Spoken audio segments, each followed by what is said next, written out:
Now that we've established what overrated means, let's talk about how it relates to NHL players. While looking at stats compared to contracts and expectations, I made my own interpretation of hockey's most overrated, while ranking up to the most overrated player of them all.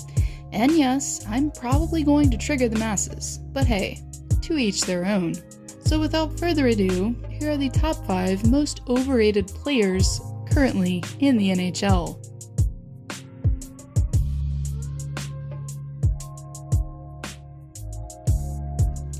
Well, you probably knew this one was coming, as Kesler has gained the reputation of being overpaid and overrated within the last few seasons. But in his defense, he didn't always used to be this bad. I mean, he put on a decent performance in Vancouver while notching 2 70-point seasons back-to-back, but since, he's been on a steady decline and one that hasn't paid off well for Anaheim, as he was only able to put up 8 points in 60 games played this past season. Maybe it's not the best idea after all to give your fourth liners over $6 million a year. Even still, there are rumors of the forward announcing his retirement here before long. If so, that might just be the best option for everyone.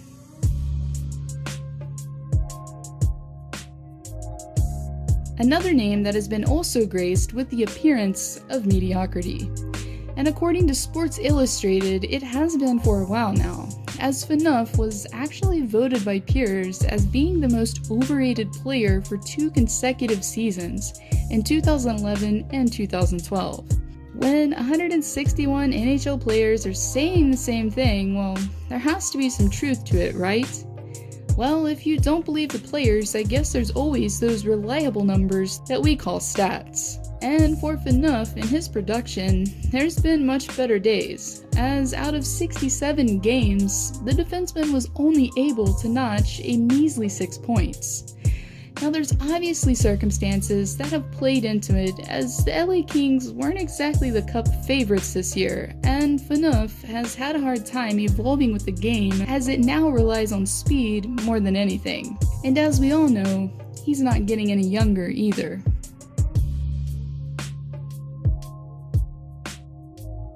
When Laine first came into the league, he really looked like the next Ovechkin, as his shot isn't easily comparable. He was nominated for the Calder and put up 70 points his sophomore season. And all of a sudden, he just seemingly kind of fell off the wagon, so to speak, as he didn't seem like the same player this past season. Not only was he lacking in points comparably, but also the forward struggled defensively as well, as he was a -24. So with all the hype surrounding Laine, you have to ask, is he really living up to it? I guess we'll be seeing how his organization feels, as he's due for a real contract before next season.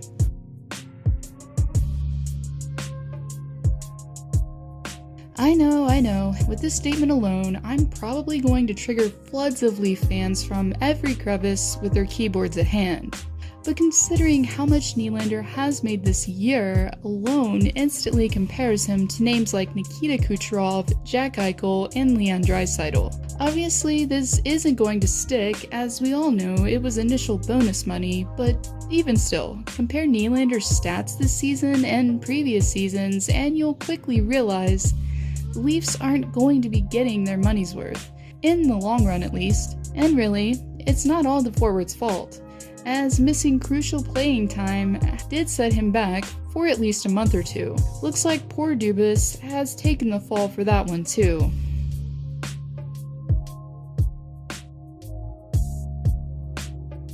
Voted most recently as being the most overrated player by his peers, Subban was the highest paid defenseman in the league this past season, but will be surpassed in the next narrowly by Drew Doughty.